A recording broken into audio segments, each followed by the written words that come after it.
Welcome back to the Back Nine coverage of Round 1 of the 2020 MVP Open at Maple Hill, presented by MVP Disc Sports. I'm Brian Earhart, joined again by Tristan Tanner. What's up, man? Hey, we have a pretty fun card going here. Rick Steehler's lighting it up on the front nine at 3 under par. He's the defending putting world champion. We've seen some pretty big putts from him. And our other players are playing solid rounds, but nothing too great at the moment. But this back nine has a lot of scoring opportunities. Lots of scoring opportunities. And thanks again to the Patreon supporters that are supporting Gatekeeper Media. They are going to continue to bring you great disc golf content. And as we move into this back nine, we see quite a bit of red on these scorecards, just showing the teeth that Maple Hill does have. And if you're not pinpoint with your drives, as James wasn't in the front nine, we see that those bogeys come pretty easily. Yeah, for sure. It seems like you can be just slightly off and really just have no chance at getting birdies or par on this course. And we see Kyle Klein with a scorcher 7 down.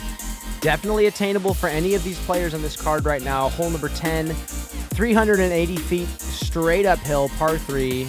This is just raw power. Yeah, this plays probably more like 480 feet or maybe even 500 feet up this hill. It is almost impossible to get up to this wall, it feels like.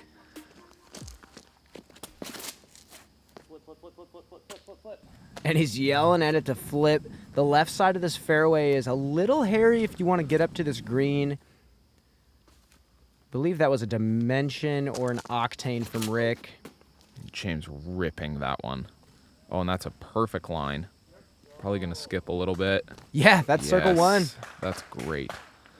And that's the thing about this hole. You can shape a shot, but really speed is what matters most here. Dickerson going a little bit low.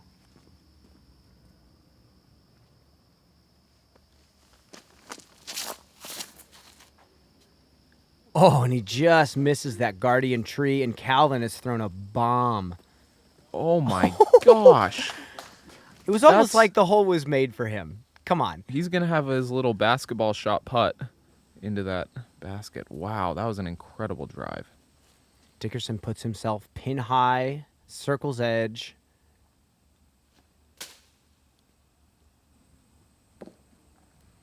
Rick goes to about 25 feet uphill, and here's James for a birdie.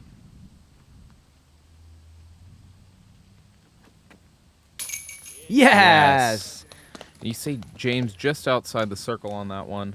Only 21% of the field was able to get into circle 2 in regulation, and only 5% of the field was able to get into circle 1 in regulation. Oh, great putt. That's a great putt there from Dickerson. For par. And just it goes to show you, it says 380 feet, but elevation it adds another 100 feet to the hole, especially when it's this far uphill. And of course, we have the Castle Green, making the putt even harder. And here's Rick for a par save.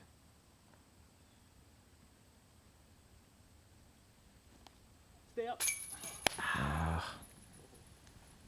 And that'll be his first blemish of the round.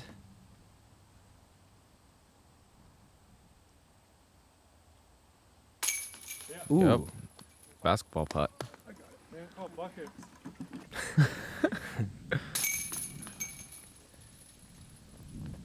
Wow, 2 twos on the card. That's incredible on this hole. Moving on to hole number 11. A very similar hole to hole number 1. Take out the water, and you have to clear these taller pine trees now, getting somewhere near this short basket, and anything past that. As long as you're not in a tree off the drive, you're pretty happy with it. And then you have this straight shot up into the green. Yeah, they've cleared out quite a bit of the Christmas trees in the middle of the fairway, so you can actually bomb a drive over them. I've seen a few players do that. James going with a little bit more stable disc. I'm looking at a destroyer, I think. And he's just sit down, yep. And he chose to not bite off as much on the drive and land in this more open spot. Common miss here. Trying to bite off a lot. 4. Just to get a kick. Oh, and that looked to go pretty deep in there.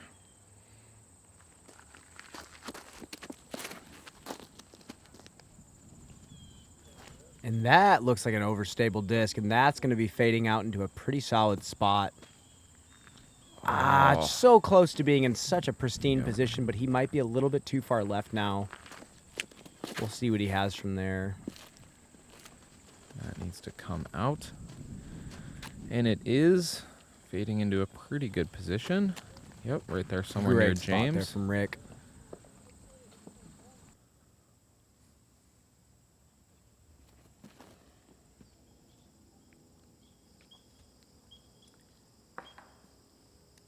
Rick putting one to about circle 2. And we'll see what Calvin has out of here. And he's actually able to get out. And That's not too bad at all. yeah, that's right near where the FPO basket is. Should have some sort of tight approach to the green. And James again, just a little bit off. And that was a pristine position as well. Fortunately, he could not capitalize. And Chris had to go with a weird straddle backhand there. Not really a patent pending. There's so many red and green zones in this fairway.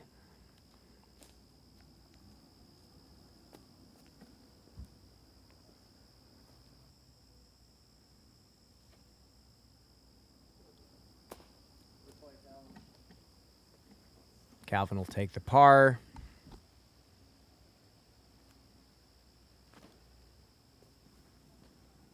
That looks good. Oh, a little bit deep.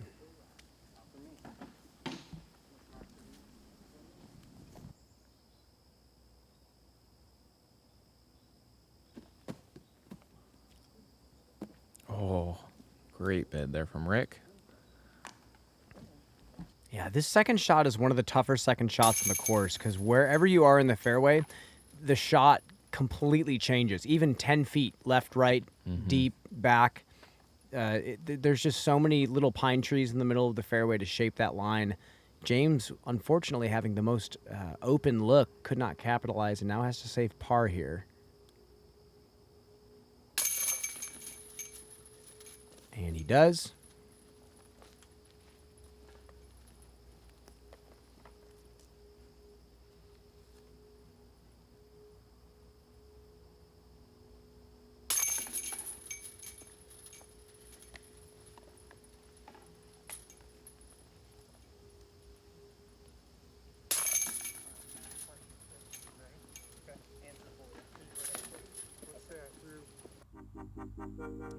Moving into hole number 12, par 4, 650 feet.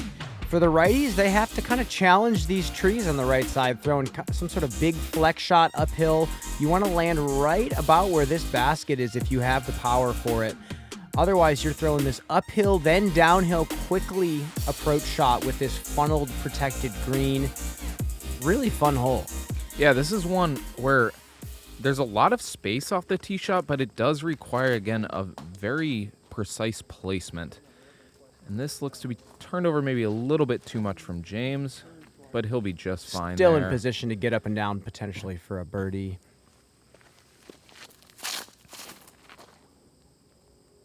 And that also might be a wraith from Calvin. Same line as James. And again, the higher up you are on the hill, the easier the downward shot is, so they might be in a decent position. A little bit low. Now I'm starting to think there's some wind out there. Yeah, definitely looks to that be. they're not seeing. Rick going with the higher line. Yeah, trying to make a correction. And if that sits down, that'll be in a pretty good position. Maybe slightly pinched on that left side, but he should be able to work something. And like we talked about, Chris has that little bit over the hill and then back down. And he just, wow, that's a great tree to hit. Yeah, it was an amazing tree reaction, and he's going to have a circle 2 look now. James and Calvin being a little bit more on that right side, we'll have to throw up more of a turnover shot.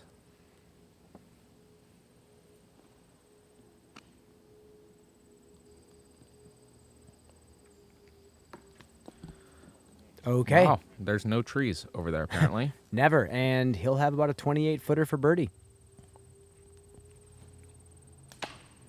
Oh, no. I think he could have gone either forehand or backhand on that one. That's unfortunate from Calvin. And it sat down. He should take a par from there.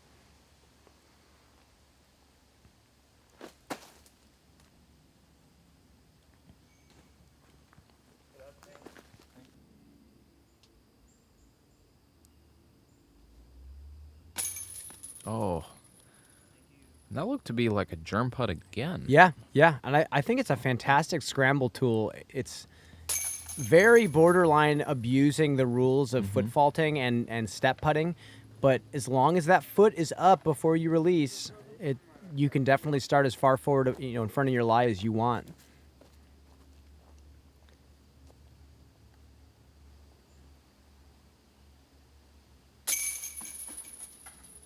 James taps out a pretty stress-free par. And he's been working hard to stay at even this round. Mm-hmm. He's got a few holes left to see if he can salvage a decent round. Calvin will stay at 3 under.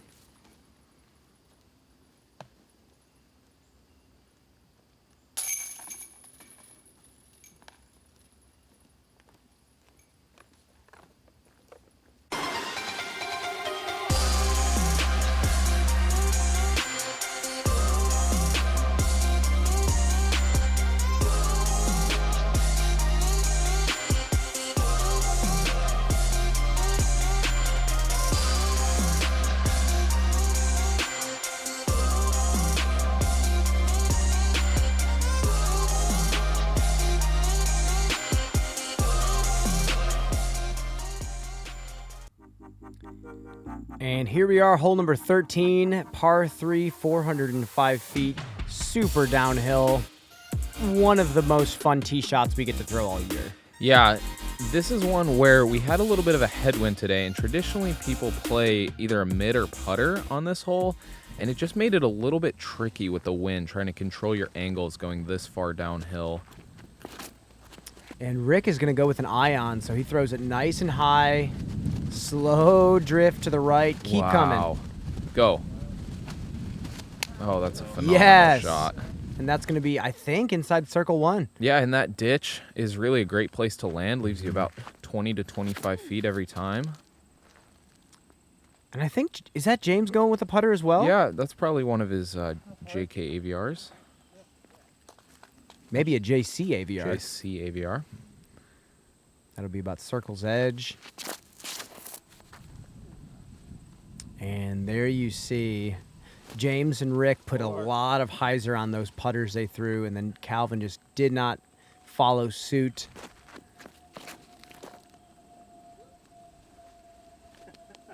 And then Chris kind of laughs it off. He makes the opposite mistake. A little bit too much hyzer, a little bit too stable. And this is pretty thick over here on this side. Yeah, this is not easy. Gets out. Gonna be a long look. Yeah, still about 80 feet from the basket.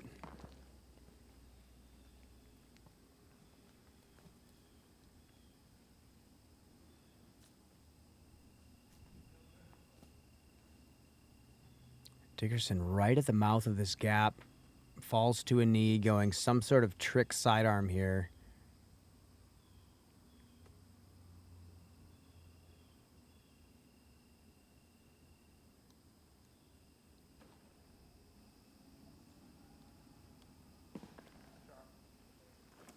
Decent shot. Yeah, great scramble there.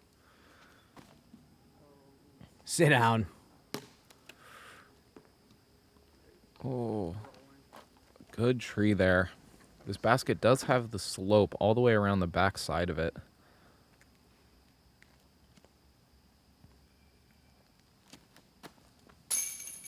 Oh, no. Just right side. Bounced out. So close. So nifty little flip there from Rick.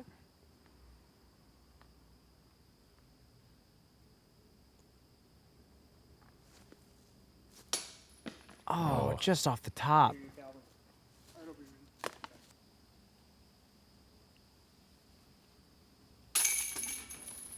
That's a great bogey save there. Yeah. From that putt. Uphill 30-footer.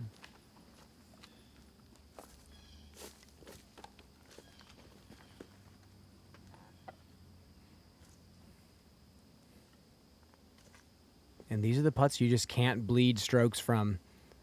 28-footer for bogey save. And I believe actually that was a par save. Yep, it was. And that's a great save there from Dickerson.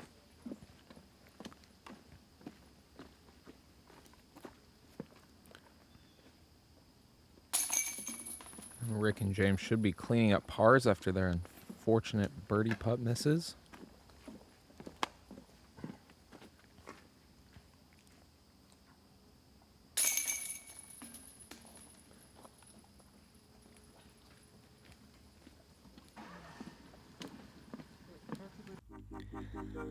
And here we are at hole number 14, 420-foot par 3, and there's not really a fairway.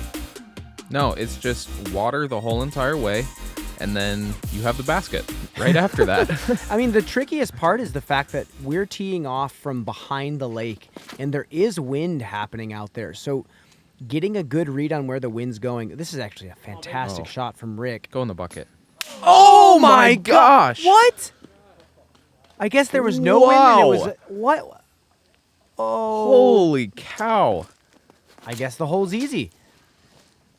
Oh, and James goes with a little bit more of a flex line, and the wind does not let it get back, but it might get safe straight across. Oh, unfortunately not out of quite. bounds. I think there was a right to left crosswind, and I think that's why Rick's hyzer flip stayed on line so well, as you can see with Dickerson's. Yeah, and it was a very subtle right to left, maybe slightly head. It just kind of kept the disc in the air. It didn't necessarily push it to that left side. After a great shot from Dickerson. Calvin going with an eagle, looks like. Probably a more overstable one. And that's a very common miss on this hole, just bailing out too far left. But the 3 is good on this hole. Something new for this year, we actually go to this white pad for the drop zone first. And then if you throw it in the water again from there, then you proceed to the drop zone that we've played in years past. Misses the death putt from about 28. Tap in par for Calvin. And here's a birdie from Dickerson. Cashes it. This is a fantastic birdie to get. I still can't get over the fact that Rick just slapped us in the face with that cage hit. Oh my gosh.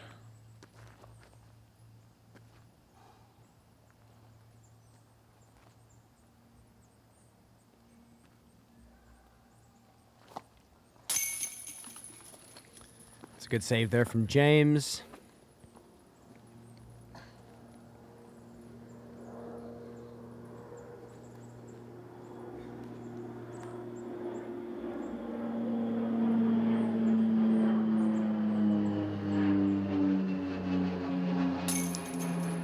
Good conversion there from Rick. I think if they presented this whole design idea 20 years ago, they would have laughed in the designer's face. Definitely. But now we have a pretty formidable challenge for these top touring players. And we move into hole number 15. Back to the woods for the last couple. Dead straight. There is a little flick line or a little flex line right.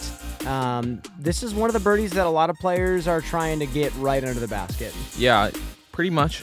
It's really weird. After seeing all these baskets tricked or placed in tricky situations, now you just have this dead straight line, and you can see the basket the whole way. Rick with a little bit of an early release there. Chris looks to be lining up that flex possibly. Yeah, he was. He said he didn't turn it quite enough. And he'll be just outside circle 2. Calvin also going not even flex, just jamming a tight hyzer. And he hits another one of those trees on the right side.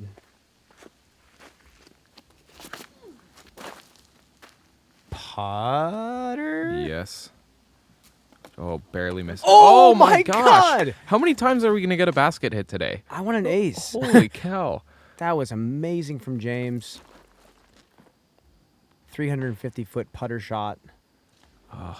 Rick just kicks back down into the valley. Oh, no. Oh, It's and going that's to keep actually flying. Great reaction. Is that parked? Yeah. Yeah, right there. 15 feet, yeah.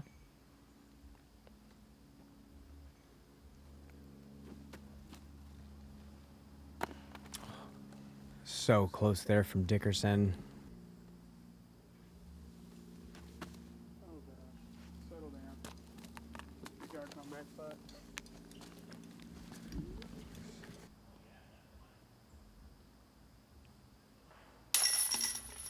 No problem for Heimburg. He's going to stay at 2 under par.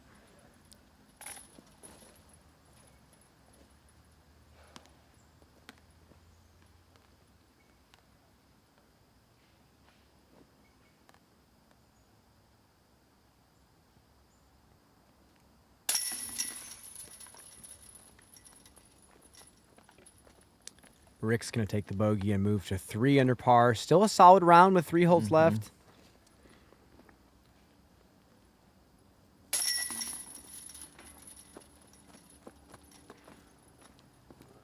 And now it's finally James's turn. Thank you.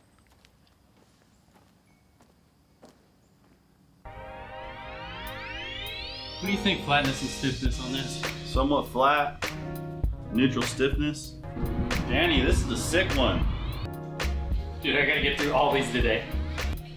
Cheers to a good day, gentlemen. Cheers. Yeah, That's good. It's a hard day. That's great. Moving on to hole number 16, yet another downhill hole. This one is the longest of all the par 3s that we play today, and it's just a tight gap. You really want to flip up something and have it just ride straight for forever. Yeah, and what I it think feels Kevin like. Jones famously showed us the other day that I think the play is to slip as hard as you can and throw 500 feet dead straight. Yeah.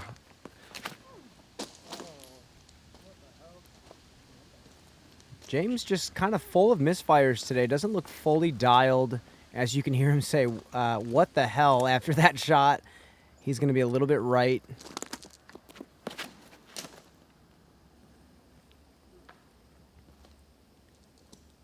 And this hole on this day was a little bit weird. There is a marsh pond area over on the left side at the bottom of the hill, and it was creating this left to right wind. And you see it got Calvin's there, pushed it over to that right side, and it was very confusing. Mm-hmm.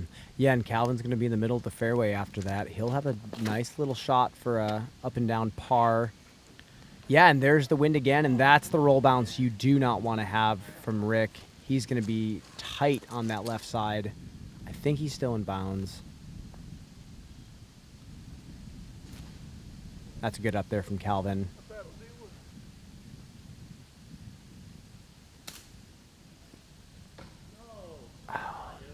Oh, no. Hopefully that stayed safe. I think he did. Yep.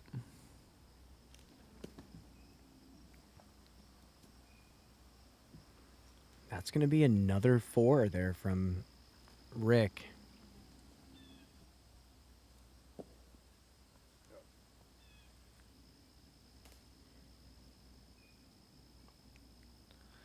James might have a look here.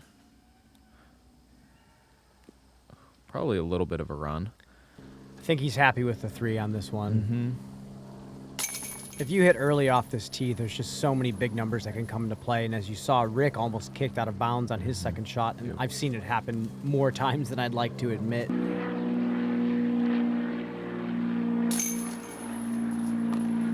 Par there from Dickerson.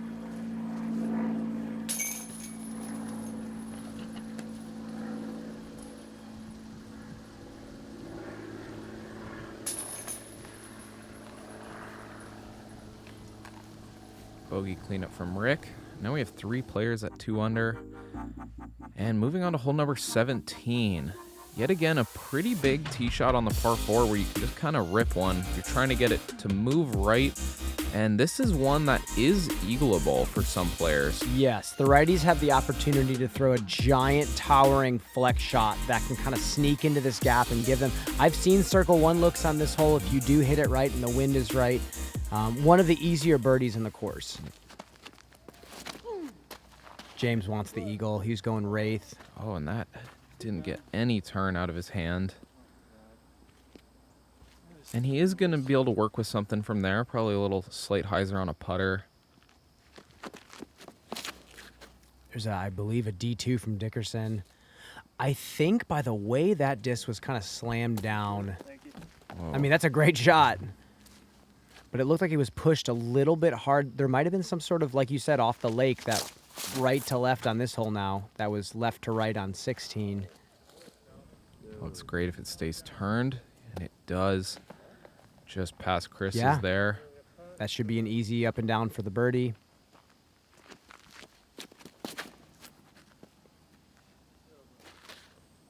Octane from Rick, a little bit low. Still But- pushes to a decent spot. Yep, past the Christmas trees.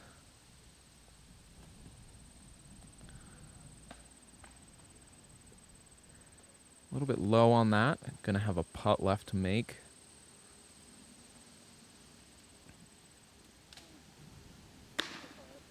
Oh, no. Okay. I thought that was way farther Yes, back me in the too. fairway. James's Firebird sticks in circle 1. Thank you.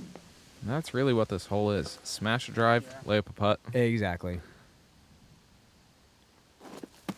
Oh, he no. slipped. Huge slip there from Rick. Oh, And he sent that one way deep.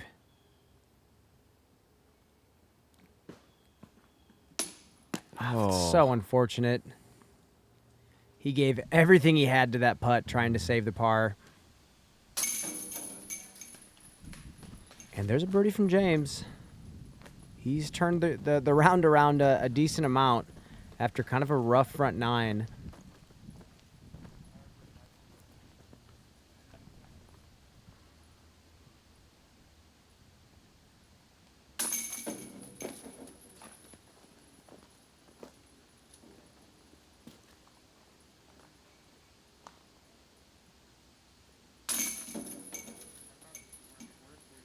And another bogey there from Rick. That's 3 in a row.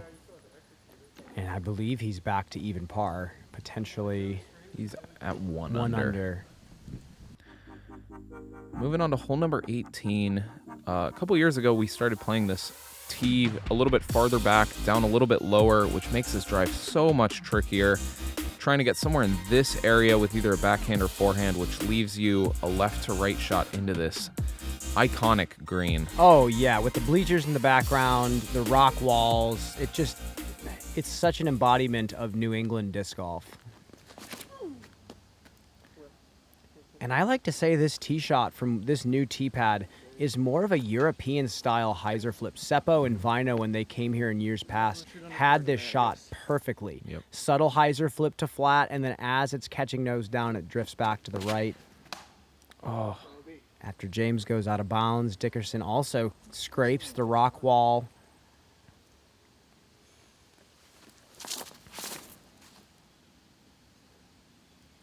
And that needs to push a little bit.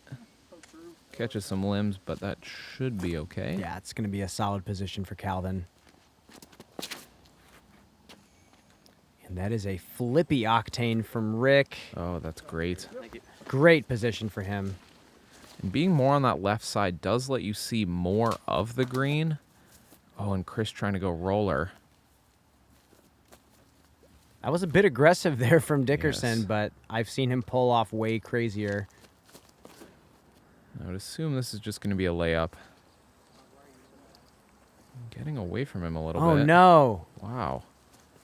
And that's going to be out of bounds. He'll be throwing, I believe he'll be throwing 5 from his lie. Yeah, a little bit of an unforced error there. And James just laying up as well.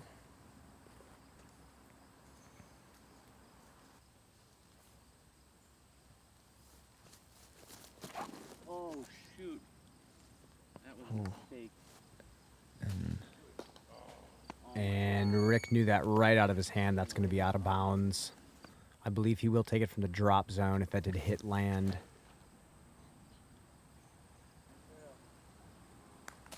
Yeah, Oh, great Calvin. shot from Calvin. Approaching that green with a turnover is so tight. So it looks like he did not cross land, so then he plays it where it went out. That's a great up there from Rick.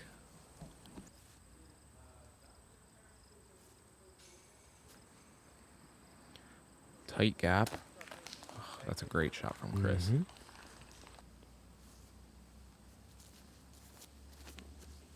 James wants a stress-free finish to the round, which has been quite the roller coaster for him. That'll be a tap-in par for James.